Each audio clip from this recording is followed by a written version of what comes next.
پاکستان کے زیر انتظام آزاد جموں کشمیر کے وزیر اعظم سردار تنویر الیاس کے آزادی پسندوں کے خلاف جھوٹے، من گڑت اور بے بنیاد الزامات کے خلاف جموں کشمیر عوامی workers party, liberation front, national student federation اور سماج بدلو تحریک نکیال کے کارکنان نے کوٹلی کے علاقے نکیال میں زبردست احتجاجی مظاہرہ کیا۔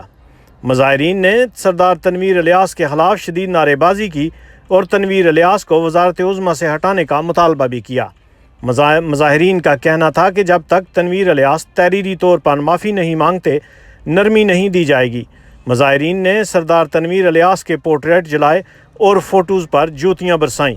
اس احتجاجی مظاہرہ سے جموں کشمیر عوامی ورکرز پارٹی کے مرکزی چیف آرگنائزر شاہ نواز علی شیر ایڈوکیٹ، رہنما سماج بدلو تحریک نکیال و NSF کے سردار جواد انور خان ایڈوکیٹ، لبریشن فرنٹ کے صدر چاچا شفیق، صدر نکیال جموں کشمیر لبریشن فرنٹ مجیب چودھری، جموں کشمیر عوامی ورکرز پارٹی نکیال کے صدر کامریڈ عنایت شاہ، سماج بدلو تحریک نکیال کے رہنما سردار نعمان نذیر، وحید آسی، اجاز چپ، عثمان علی، کامر حسین، حضر افتخار، سردار صداقت کشمیری و دیگر نے خطاب کیا۔